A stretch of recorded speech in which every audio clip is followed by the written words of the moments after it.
about when people ask you for an answer, you refuse to give it? All right, that's a fair question. I don't refuse because I'm being mean or, exclusive or anything like that. It's that an answer won't do any good. It's if you ask me, for example, you say, is there a God? And I would say, yes or no. Okay, what good does that do you? Seriously. Oh, there is a God. So what do you got? What do you got? You got nothing. I mean, seriously. So no matter what it is, you see, that you're asking for an answer, you see, it's not going to do you any good. You're going to have an intellectual idea and a word. Hearsay. Nada.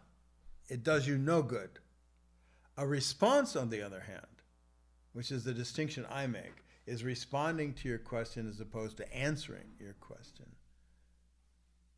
Which might be like, nitpicking for a lot of people, but it really isn't. And you see, if we could talk or dialogue about what the question is, say, I'll go back to God, say, what are you talking about as God? Say, now I get clearer on what it is you're looking at, what you're talking about, because you'd be talking about a lot of stuff, you see? And then I say, well, oh, that's what you're talking about. Well, here, let me contribute to your questioning. Let me contribute to your contemplation. Let me point you in some directions, perhaps, to look. See? An answer shuts all that down. You follow that? See, it shuts that down immediately. So in the old school, I used to have a standard. When somebody would ask me a question, I'd do workshops or whatever, and then ask a question that clearly was just asking for an answer. Tell me what the answer is. You see? I would say blue. So that became a famous retort back then. Blue. See? Okay, now you've got an answer. So, what's it do for you? What? What is my true nature? Blue. What? Well, I can't be my true nature. Why not? You asked me for an answer. I just gave you one. It's blue. But what? That doesn't do me anything. Right! It doesn't do you anything. It doesn't do shit for you. You follow that?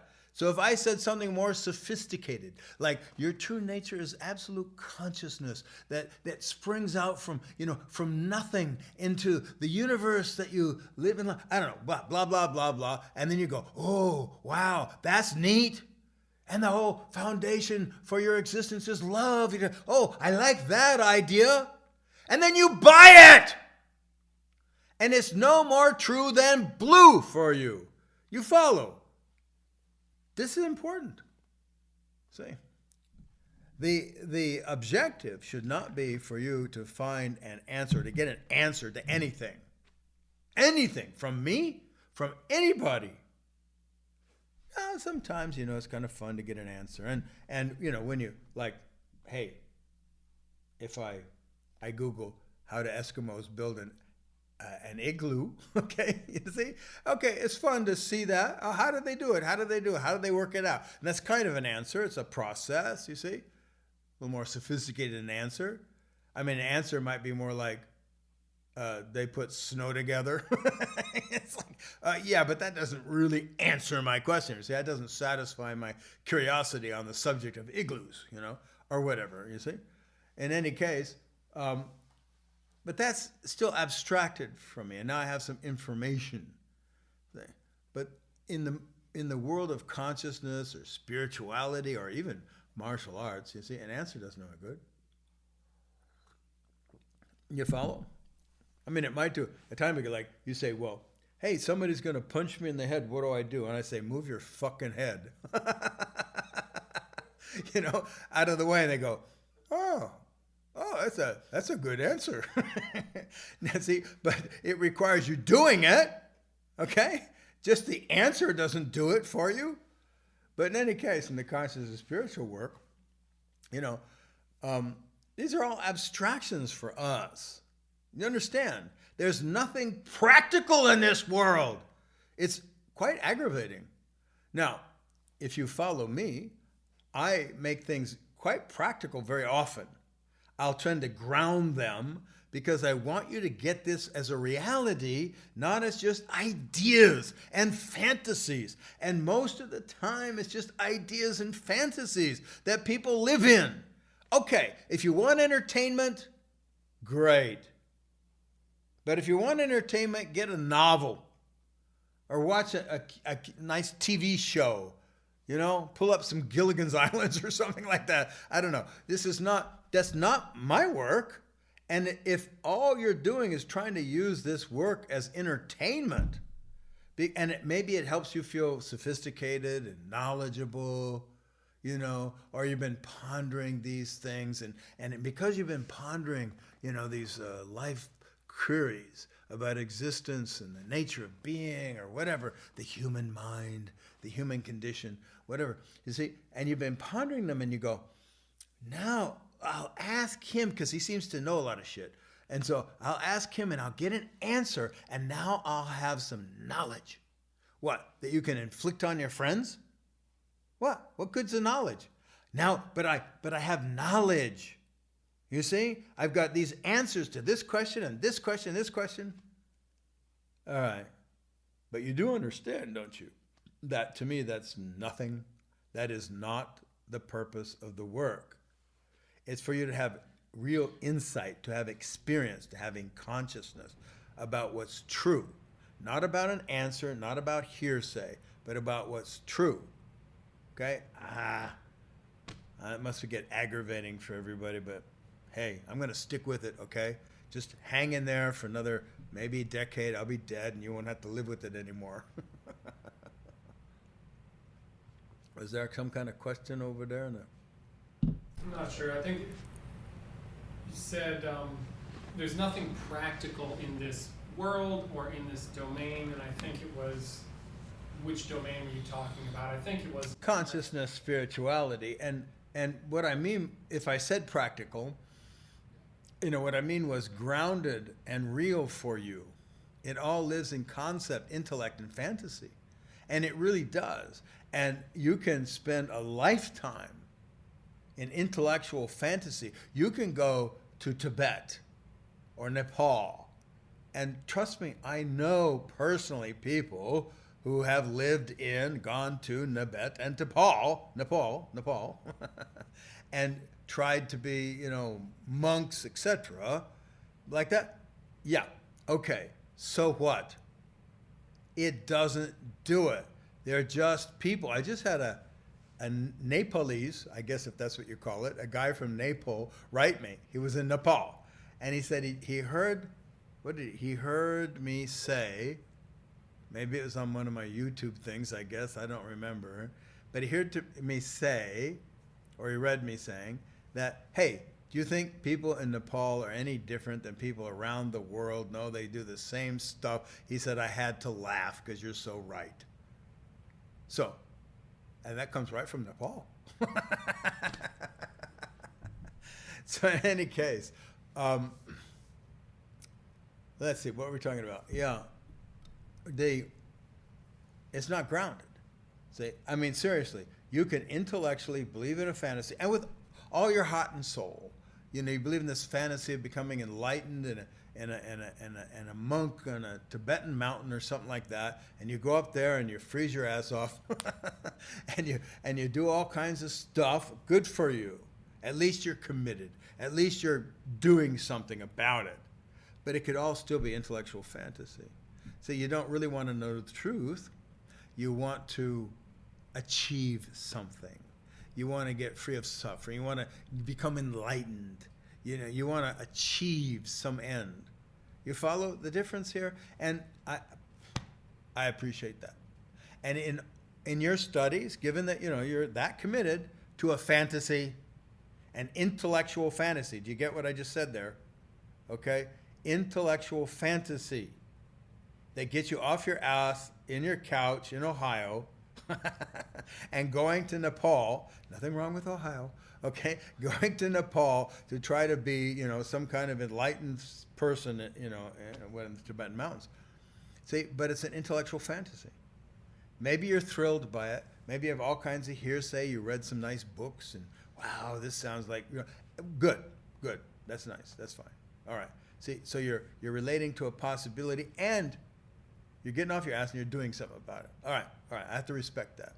Okay? You're really doing something about it. But what I'm trying to point out to the heartbreak of all who's listening is all of that lies in intellect. Okay? Intellectual fantasy. All right? And now maybe after your years in Nepal, you find out, 1, not that easy. 2, you really know what you're talking about. 3, didn't work. Or 4, you have some kind of breakthrough and you go, wow, that's not what I thought. Oh shit, okay. And then you come back to Ohio and open a bakery. Or something, I don't know. Anyway, so the work is challenging, okay? It's challenging. And one of the most challenging parts to get across to people, sincere, wonderful people like yourselves, whoever's listening to this, right, is probably sincere, is probably really, wanting to know something, wanting to do some work. But one of the most challenging things to get across is, 1, this is not entertainment. And the vast majority of people listening to me now will be listening to me for entertainment. I'm entertaining, I hope. See, and okay. It's not entertainment and it's not intellectual. You can't follow this like a philosophy. You can't follow this like hearsay and make real progress. You have to take the chatter and shatter it. Right? You have to destroy the chatter after listening to it. And then you do the work for yourself. Right? You don't believe me. You don't believe anyone. And you've heard me say that more than once. Say, you do the work for yourself. You grasp. You have the insight. You have the experience. You work on it. Is it easy? No. In my experience, it's not easy. And look what I've accomplished. Most of us agree that I've accomplished a lot in this domain and some other domains. I would agree with that. I think objectively, we could say that's true. Okay? It's hard not to. Yeah? But for me, would I say, oh, it's easy? No. It was not easy. Now, grasping the truth, when you grasp the truth, is really fucking easy, okay? But all that stuff you do before you grasp the truth, this is hard. You have to dwell, you have to concentrate, you have to contemplate, you have to work on it, you have to, and if you're lucky, have a facilitator who's ingenious. I won't mention any names or point any fingers, but you know who I'm talking about. More than one here, all right?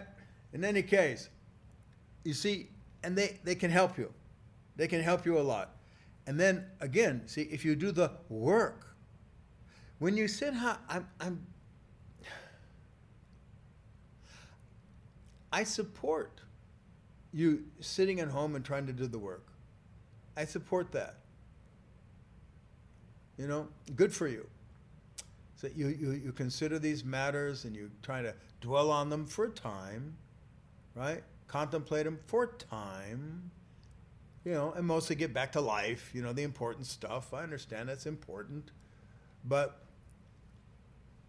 you keep, contemplating, working, and maybe you make a little progress here and there, But it's like, I'll tell you, I'll share you a story.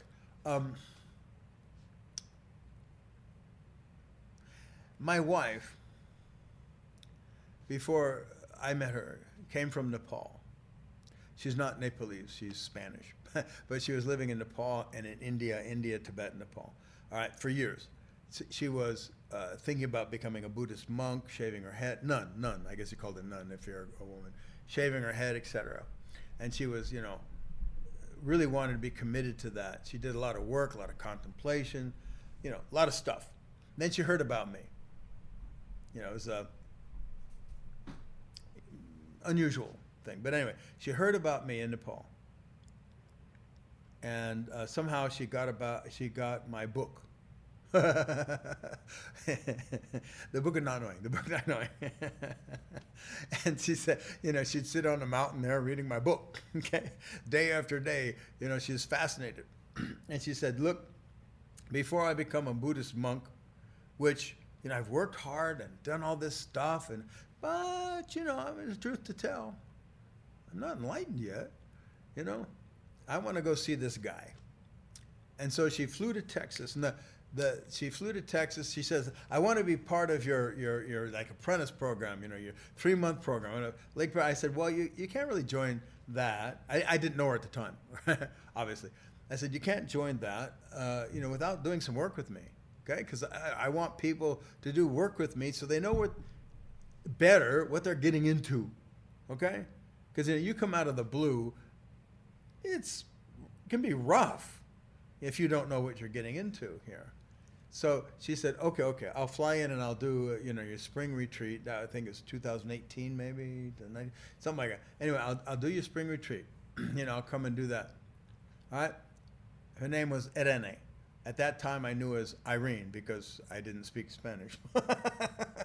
In any case, and she was late. She was late coming in because a plane had broken down on the runway, the Kathmandu runway.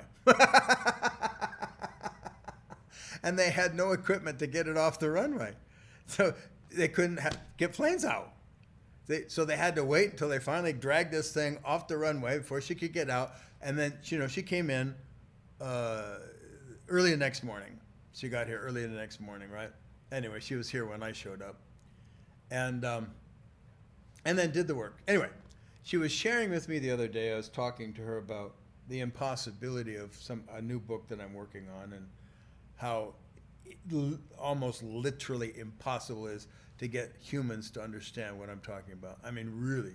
And she's trying to encourage me, and saying blah, blah, blah. And she's saying, you remember, I went through all this stuff in Nepal and Tibet and blah, blah, blah, and I came here, you see, but because I had all that background, all that work put into it, when I did the workshop here, and it was said, I can't remember what, but anyway, something you did in the workshop, and then boom, she said she got it.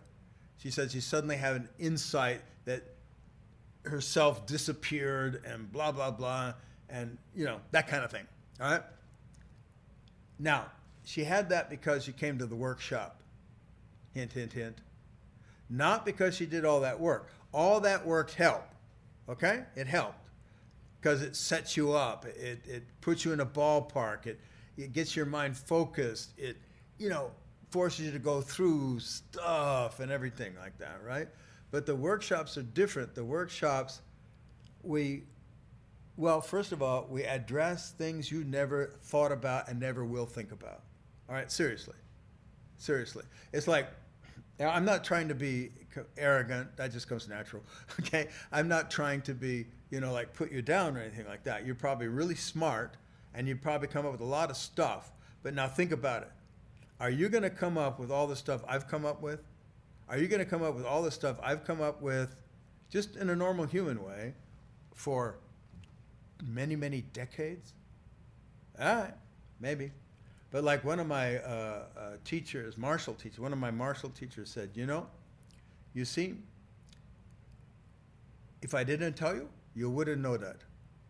He's Chinese, so he speaks like that, right? He said, see, I didn't tell you, you wouldn't know. See, and he was right. I wouldn't have thought of that, what he was teaching me. He was teaching me some advanced thing about principles. In any case, I probably wouldn't have thought of that. But because he shows me, he teaches me, he tells me, mostly tells me, that, oh, wow, yeah, sure, that could be powerful. That's a great road to go down. See, so you see how much time he saved me. All right? Now, maybe after 50, 60 years, I would have come up with that on my own. Maybe. Probably not. But would I come up with the other thing, and the other thing, and the other thing, and the other thing on my own? No. If it took me 50 years to come up with the one thing, probably not everything else. So, of course, when you come to the workshops, you will be guaranteed overloaded. Okay? There's more in the workshops, more considerations, more breakthroughs, more insights, more confrontations than normal human beings ever come up with or confront. Why? Well, because it's from me. I created these workshops on purpose to go deep into things and to try as best I can to help you go deep into these things. I didn't mean to get distracted with the workshop stuff. I'm just saying, all right? So even in a workshop, if somebody asks for an answer, I won't give them an answer, or I'll tell them blue and see, well, how does that go for you? All right? What's that do for you? Blue. All right? So anyway, that's why I don't give people answer. And also I'm not, I'm not Dear Abby. Like you call in and it's like you ask for advice on your love life or whatever, right? Okay. Could I give you advice? Well, I could. Is it any good? Who the fuck knows? Okay. I really don't. I wouldn't listen to me about that stuff. That's not my thing. But I could give you advice, In any case, the advice is limited. The answers are inconsequential. They really are. So a response in a dialogue between the two of us so that you become conscious of something or have an insight or an understanding or an experience of something that you haven't had heretofore, that does some good. To get an insight does not. Okay, so are we following this distinction here? All right. How's that? Follow-up question or an additional, if people are stuck in intellect, which I've noticed happens very often, and it seems like one of the hardest things to get people past, what can people do on their own to get themselves past it, or how can they relate to that effectively and powerfully so they don't remain stuck? Alrighty, that seems reasonable. Yes, the intellect. People sometimes they think of intellect as just, scholarly stuff, right? I'm a philosopher and I'm spouting intellectual things, or I'm, whatever, that kind of thing, whatever. And they think of it as, highfalutin, whatever, abstract. But consider further, okay? Like, how about pretty much everything that goes on in your mind is intellect, right? All these thoughts you have, all these imaginations, fantasies, that's all intellect. So what am I saying here by when I say intellect, right? I'm saying, well, it's when you stub your toe, yeah? That's not intellect, is it? When you stub your toe, you yell, scream, bounce around, grab your toe, whatever, swear, yeah?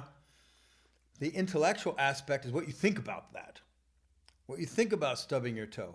Now, probably when you stub your toe, you're not thinking a lot about it except, ow, okay? It hurts, ow, what an idiot. Okay, now that what an idiot, that's intellect, all right?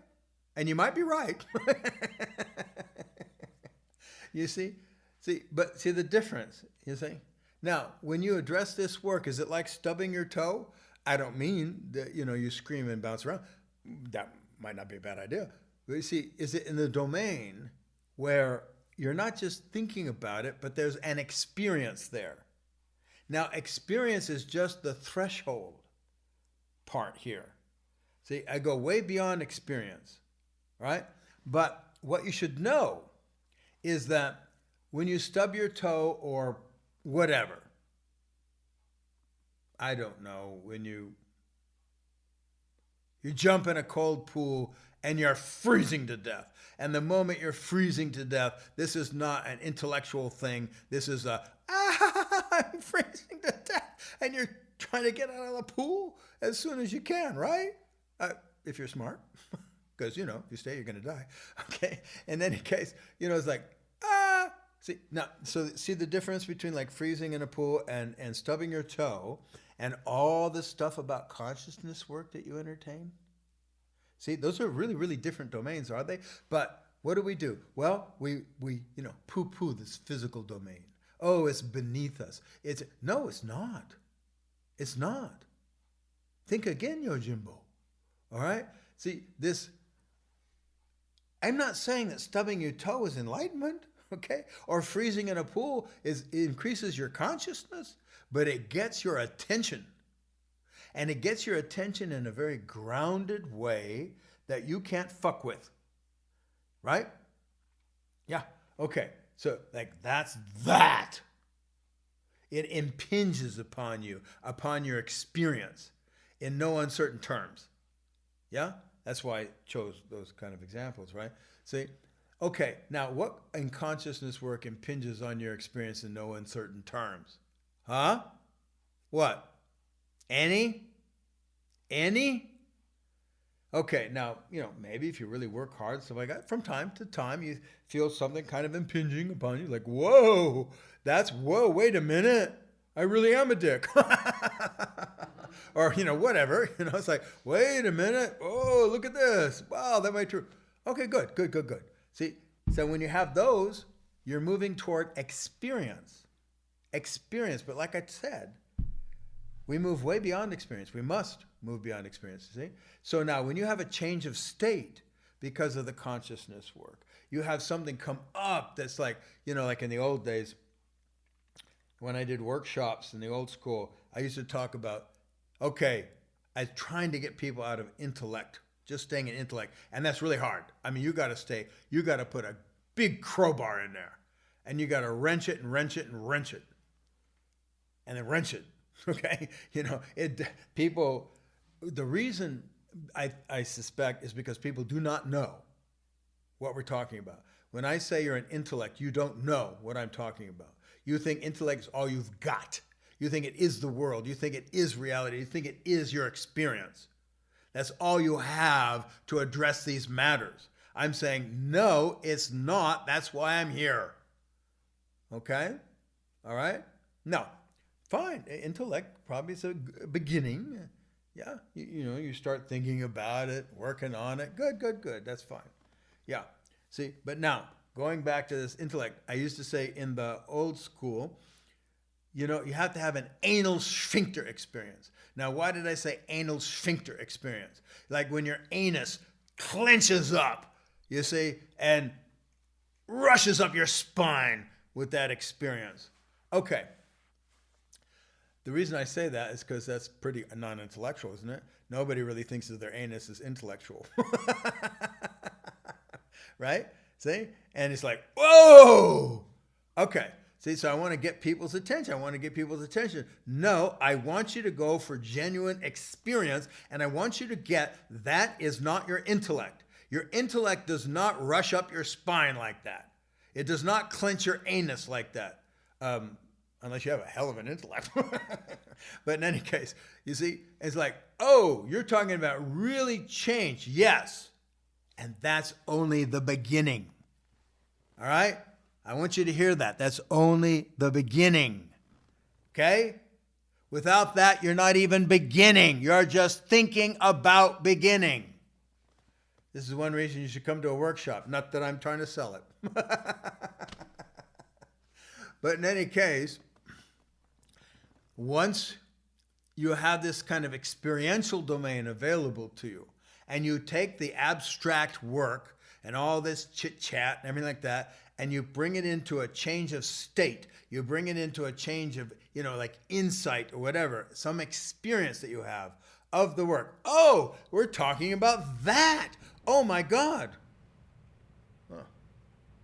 It's cold here, so my heater keeps going on and off. So anyway, oh, we're talking about that. Cool. Good. Now you're in the stub your toe, jump in the pool department. Great. But again, stubbing your toe and jumping in the pool does not get you enlightened. It does not change your consciousness, all right? But it gets your attention. It puts you into reality, all right? It takes you out of intellect, okay? So now once you're out of intellect and into an experiential domain, use those examples if it helps, experiential domain, then you consider, what are we talking about that I would have to experience as real, as true? And sometimes those experiences of, that would require insight or consciousness, a conscious breakthrough, sometimes those go beyond experience. They're not something you find in your state. Sometimes they are, most of the times they're not. They're not something you find in your experience. There's something that goes beyond your experience, but more genuine than experience. Not going back to intellect. You follow the tricky part. See? Because you get into this experiential thing and say, well, I want to feel these things, or I want to experience this stuff. I want to have a change of state. Fine. Cool. Good. All right. I want to experience, being one with the universe. I want to experience, Kundalini up my spine. I want to experience getting who I am, or whatever. Okay. All right. See, but if all those are changes of states, you're still falling short. I'm sorry. See, and say, okay, now grasp this reality, grasp this truth that I'm asserting, that I'm trying to get across to you, right? Really grasp it. And then you go back to intellect? That's not it. Oh, I understand what you're saying. I don't care if you understand what I'm saying. Of course you understand what I'm saying. I speak English, and you know English. Otherwise, you're not listening to this. Or if you are, it's gibberish. You understand? See, and that's all you have to do, is understand English. And then if you follow the bouncing ball, you can intellectually make out something, I'm talking about. But this isn't the work. The work is to experience what I'm talking about and then become conscious beyond, which is really what I'm talking about. Okay? That's the work. And if you don't get that the work lives outside of your mind, outside of your intellectual capacity to grasp things, then you can't really start doing the work. I'm sorry.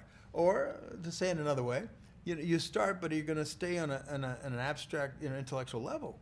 So you're going to still think about it. Like I'm saying, you're sitting at home, working on these things is 99.9% probability you're doing it intellectually. Seriously. Even if you're contemplating, and working, which, okay, it's good, it's good. I mean that, 0.1%, that's an important 0.1%. But in any case, you see, you're probably you're thinking about it. So you're dwelling on it. And one of the problems with that is that in your intellect, in your mind, see, like just say that intellect is all your kind of mental activity, that you know about, right? Call that intellect. You be within your own mind. So like all the assumptions and beliefs and hearsay and all that you've crafted and framed up as the way things work and, what's true about you, what's true about humanity, what's true about the human condition, like that, all this stuff that you got framed up, and you do, trust me. And you know why I can say that? Absolutely, that you do.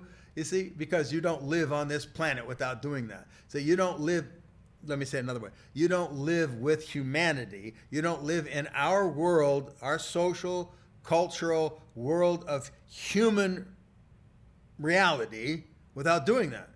Because that's all based on assumptions, beliefs, values, shared stuff. Okay? Agreements, etc. Accepted truisms. Right down to what you are as a being and what you're not. And what the possibilities are. See? And some of those are religious possibilities, some are spiritual possibilities, some of those are scientific possibilities where they don't really know. And it's like, etc. Say all that. Some of them are stupid possibilities. Whatever. There's all kinds of possibilities, but they're all part of our cultural or shared relations or reality. Okay? So you've done that. Now, you personally have got specific beliefs and specific assumptions and specific frameworks and specific history and whatnot, right? And so now when you address these matters, you address it within that same context. You're bouncing the ball against the walls of your assumptions and beliefs. It doesn't go very far there. Yeah?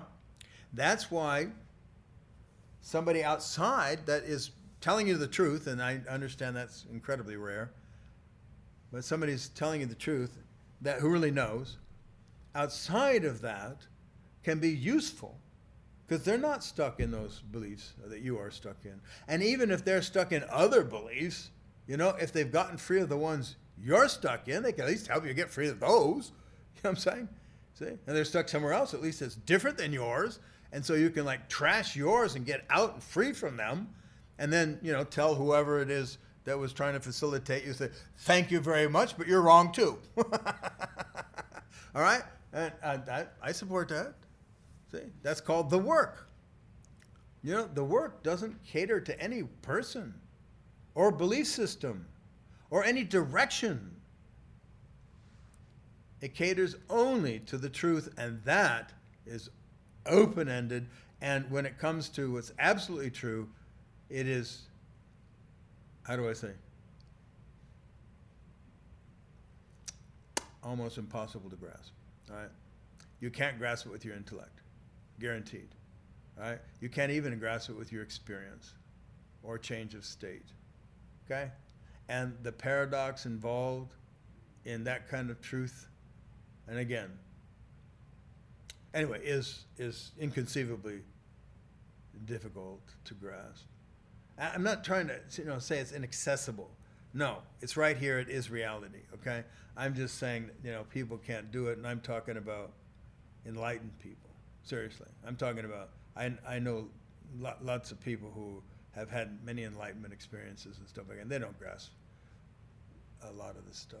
They don't grasp it. All right. And again, I'm not talking about my beliefs and opinions. Okay. Yeah, of course they don't grasp those, but who cares? That's not important. All right. It's just there's so many limitations in our culture that's unbelievable. But I'll save that for later. I mean, don't want to, spoiler alert. Anyway, it doesn't really matter. I mean, I could tell you right now some stuff that it would make no difference. I mean, seriously, it would make no difference. You would just go, what? What the fuck? What? You're saying that? It's like, yeah, and it wouldn't make any difference because it's not.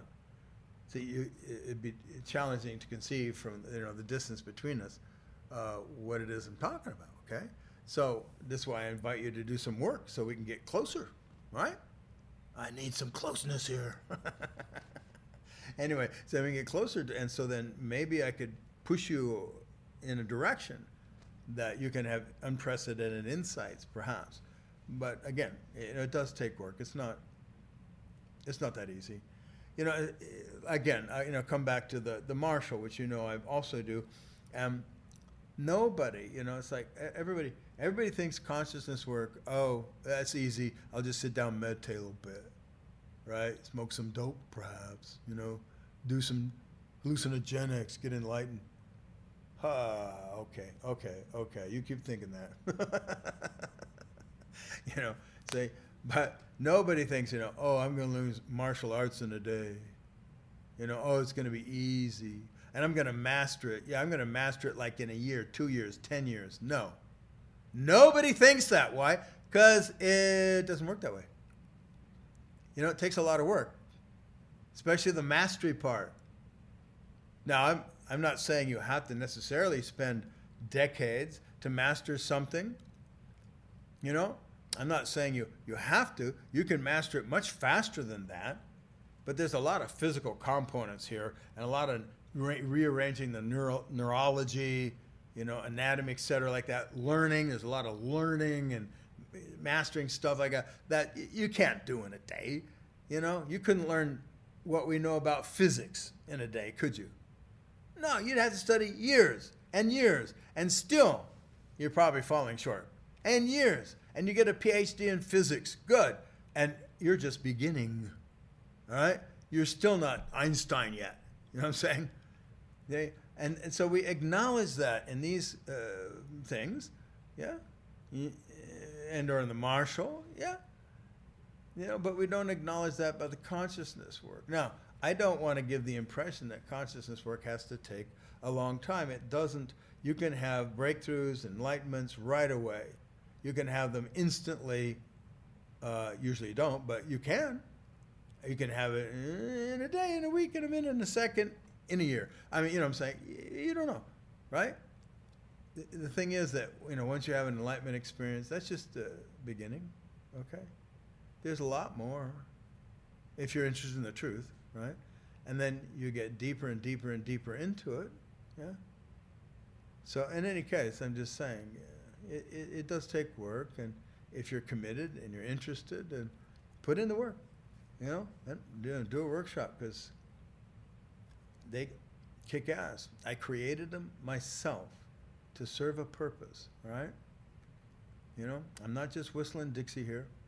You know, I'm not just trying to create a fantasy or wasting your time. I'm trying to move people from where they are to something I'm trying to get across, okay? And it tends to work, right? Really. People go through the workshops. People get more or less from the workshops, but everybody gets something. And depending on where you start. If you start with little and then you get more, that's a lot more than what you started with. If you start with a lot, so to speak, and you get much more, whatever, depending. I'm just, you know, I'm painting an image here, you know. You know, like I'm saying, like Irene, you know, she started with a lot of background, Nepal and Buddhism and all this, and a lot of work. And so she got stuff other people wouldn't necessarily get because they didn't do that kind of work, you see. They would come in with not that. But in any case, everybody gets, and the whole purpose is for you to grasp stuff you would never come up with on your own, to see reality in ways you would never have addressed or even thought about probably on your own, seriously, you know, and then, wow, make breakthroughs and have insights. And then more and more and more, okay? Then there's advanced workshops, all right? And guaranteed you wouldn't have thought of those, okay? And then there's a workshop coming that there's no way in hell you could have ever even thought about, but I haven't created that one yet. You'll have to wait for that. But you know, if you haven't done the other workshops, I wouldn't let you do that one, okay? See, so get busy, do those workshops, because with the last workshop I'll create, probably, who knows, but probably, yeah, I wouldn't let people do unless they've done the other workshops first, because there's no reason. You know, it's like pissing in the wind. You know what I'm saying? There's no reason. So with the background, you have a chance at hell at getting it. Without it, you have no chance at hell. Okay? I'm just saying. You know, take that for what it's worth. Okay. How's that? Did I answer your question? Yeah, and then maybe you could recap or cap it off with just some basic things that people could do to watch out for so that they're not intellectual, if you think that's a good idea. Actually, no, because my 3 easy steps would be catering to intellect. Trust me, this is why I don't like my 5 easy points to success, okay? Because it just feeds intellect. You know, just like some people in this work, right, they create hierarchies, and they've got, you know, mandalas, for example, or they've got like, you know, consciousness here, and then the outer limits of consciousness, or this stage to that stage, and it's all bullshit. Now, maybe it has some use, I don't know, for people, but it's all bullshit. It's all intellectual formulations of stuff, and it usually gets in the way. Yeah. Generally speaking. I mean, if it serves some purpose, fine, but you know, for increasing consciousness, it'll also degrade. Because the moment you believe it and you think the reality matches any model anybody's ever created, you're wrong. All right? I'm just saying. I don't mean to be a pain in the ass. That just comes naturally. All right?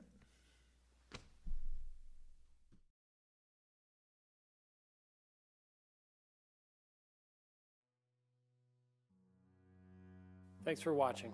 If you like this video, please consider joining a workshop. They're more powerful than you think.